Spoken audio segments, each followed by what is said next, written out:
Assalamualaikum warahmatullahi wabarakatuh. Alhamdulillahirrabbilalamin. Selamat pagi semuanya anak-anakku. Semoga kita semua selalu dalam lindungan Allah subhanahu wa ta'ala dan terjauh dari segala penyakit hati ataupun penyakit-penyakit yang lainnya. Semoga kita diberikan semoga kita diberikan keistiqomahan dalam mengikuti pembelajaran daring. Pesan Bapak juga, jangan lupa tugas-tugas yang belum kalian kumpulkan segera kalian kumpulkan sebagai bukti kalian mengikuti pembelajaran daring dari mata pelajaran informatika. Bapak ingatkan lagi bahwa tugas kalian itu ada 5, yaitu yang di buku tulis itu tugas 1 dan tugas 2, yang dikirim melalui email Bapak tugas 3 dan tugas 4, dan yang kelima itu adalah mengerjakan soal evaluasi bab 1. Anak-anakku sekalian, untuk selanjutnya materi dari bab 2 itu adalah tentang teknik komputer. Pada dasarnya teknik komputer ini materi ini digolongkan menjadi 2. Ada fungsi sistem komputer, yang kedua unit pengolahan logika dan aritmatika. Baik anak-anakku, kata komputer itu dulu komputer itu digunakan untuk perhitungan matematika dengan atau tanpa alat bantu. Tetapi arti kata komputer ini dipindahkan kepada mesin itu sendiri. Komputer sekarang menjadi sebuah perangkat yang paling banyak digunakan di dunia industri maupun kegiatan sehari-hari. Hal ini tidak bisa kita pungkiri karena pada kenyataannya komputer telah banyak mendominasi kemajuan teknologi yang ada sekarang ini. Selain dalam dunia pekerjaan, komputer juga sering digunakan sebagai mesin atau sebagai media hiburan seperti streaming secara online maupun bermain game.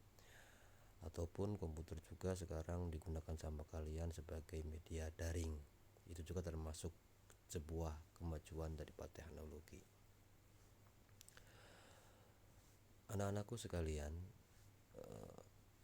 dalam sebuah fungsi sistem komputer di sini ada yang namanya sistem komputer atau identitas daripada sistem komputer itu sendiri. Identitasnya yang akan dibahas. Sebelum ke identitas sistem komputer, di sini perlu kalian ketahui bahwa sistem komputer itu ada 3. Sistem komputer itu ada 3, dan ketiganya ini saling bekerja sama dan saling membutuhkan, di mana sistem komputer ini digolongkan menjadi 3. Yang pertama ada hardware atau perangkat keras, yang kedua software atau perangkat lunak, yang ketiga brainware. Brainware ini adalah orang yang mengoperasikan komputer. Fungsi daripada sistem komputer itu adalah untuk menginput seluruh jenis data. Jenis datanya itu baik berupa tulisan ataupun gambar ataupun video. Kemudian memproses data dan menghasilkan output data, kemudian data tersebut dapat juga disimpan. Anak-anakku, selanjutnya adalah perangkat keras atau hardware. Di sini pada perangkat keras, hardware itu adalah alat-alat yang dapat dilihat dan dapat disentuh oleh tangan manusia. Di mana perangkat hardware ini digolongkan menjadi 3 golongan.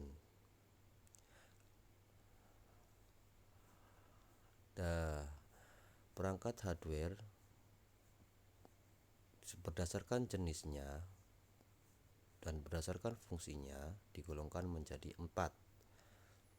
Ada perangkat hardware sebagai input device atau sebagai yang memasukkan data. Kemudian ada perangkat hardware sebagai processing device atau perangkat untuk memproses data. Kemudian ada perangkat hardware sebagai pengeluaran atau output device.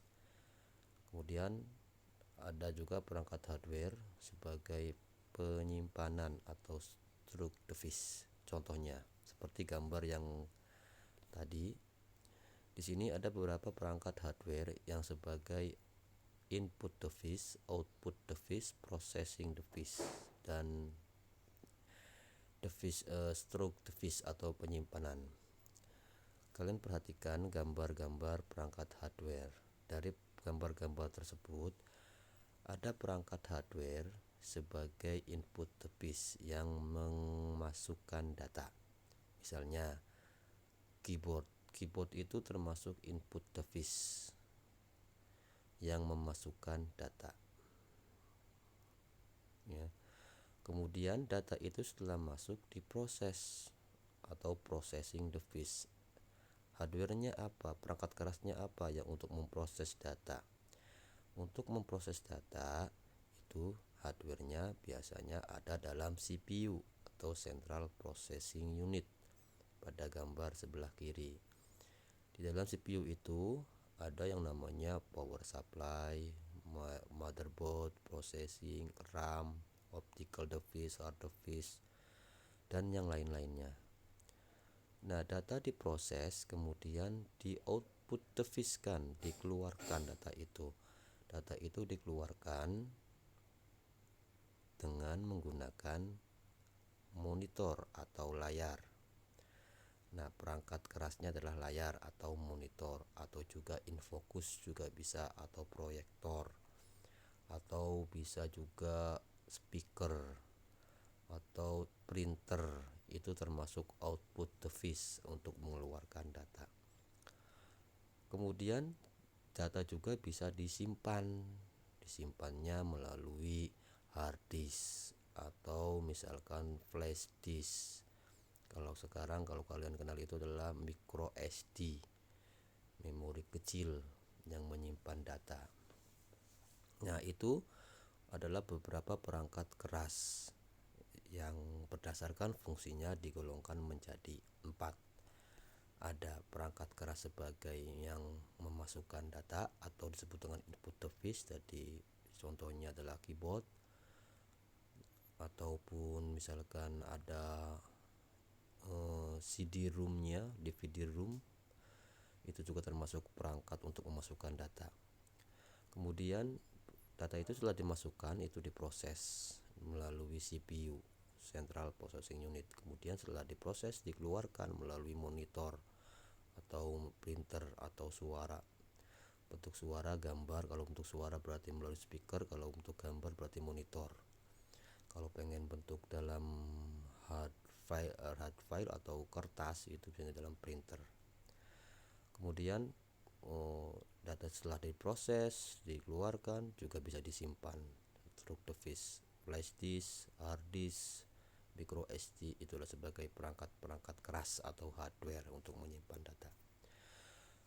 Baik, anak-anak sekalian, materi selanjutnya adalah software perangkat lunak. Ini kebalikan daripada perangkat keras. Kalau perangkat keras atau hardware itu perangkat yang bukan hanya bisa dilihat tapi bisa dipegang oleh tangan manusia. Tapi kalau software itu hanya bisa dilihat. Perangkat yang hanya bisa dilihat tidak bisa dipegang. Contohnya yaitu yang ada di gambar. Mozilla, Google, GIMP, kemudian Microsoft Word, Excel, dan lain-lain. Itu merupakan software perangkat lunak, perangkat yang hanya bisa dilihat, tidak bisa dipegang. Nah, dari kedua ini, dari perangkat sistem komputer kedua ini, hardware dan software itu tidak akan bisa beroperasi kalau tidak ada brainware atau orang yang mengoperasikannya.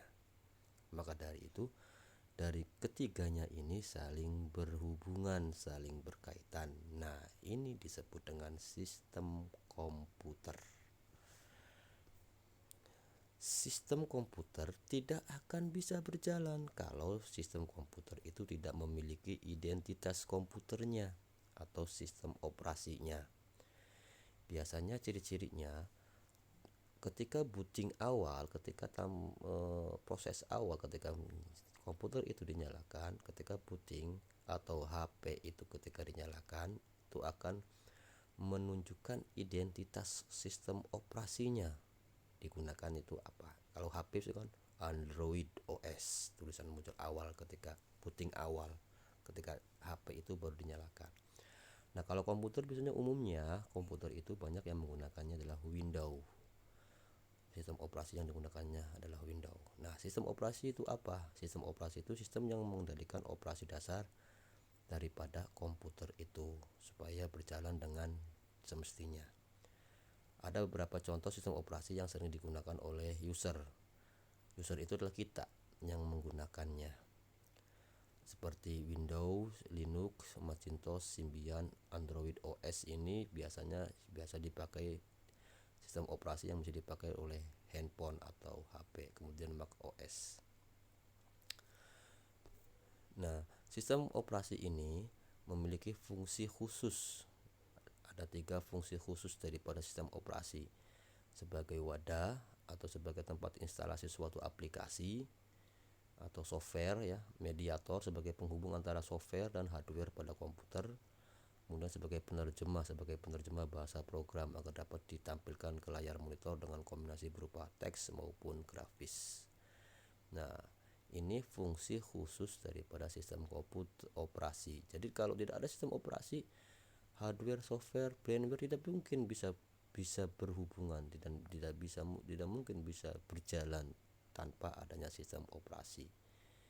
Makanya di sini adalah sistem operasi ini fungsinya sebagai mediator, sebagai penghubung antara software dan hardware pada komputer.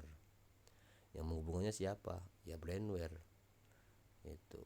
Atau sebagai wadah tempat instalasi suatu aplikasi. Kalian mau memasukkan aplikasi Microsoft Office, Word, Excel atau game atau apa, itu ada wadahnya, ada tempatnya. Tempatnya apa? Sistem operasi tersebut. Menggunakannya apa?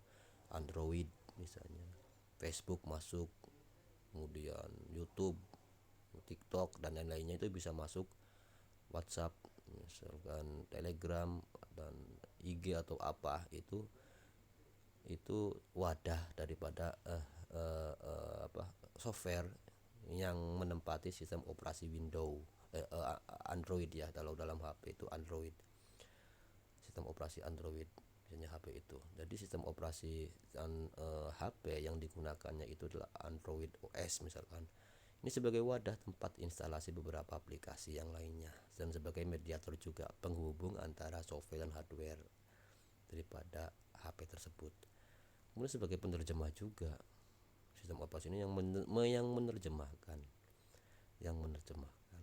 fungsi WhatsApp itu untuk apa, fungsi Facebook untuk apa, fungsi aplikasi-aplikasi yang lainnya itu sebagai untuk apa, itu adalah yang menerjemahkan adalah sistem operasi tersebut. Kemudian fungsi utama daripada sistem operasi itu adalah ada 7 di sini. Ada sebagai sistem operasi itu sebagai koordinasi antara kerja perangkat komputer, kemudian mengoptimalkan fungsi perangkat keras, mengawasi dan melindungi jalannya suatu fungsi program, menjalankan operasi dasar, mengatur kerja software dan hardware, kemudian mengatur wadah program atau aplikasi, dan yang terakhir fungsi utama daripada sistem operasi itulah menyajikan tampilan. Dari materi ini barangkali ada yang ditanyakan, silahkan kalian bisa bertanya melalui grup WhatsApp daripada informatika. Dan jangan lupa untuk daftar hadir pada materi bab 2 ini. Yang pertama ini tentang identitas sistem operasi, identitas sebuah komputer. Itu kalian ketik nama lengkap dan kelas pada kolom komentar pada video link ini. Dan untuk tugas selanjutnya, tugas hari ini, kalian bisa jawab beberapa pertanyaan pada halaman 20, yaitu tentang uji kompetensi.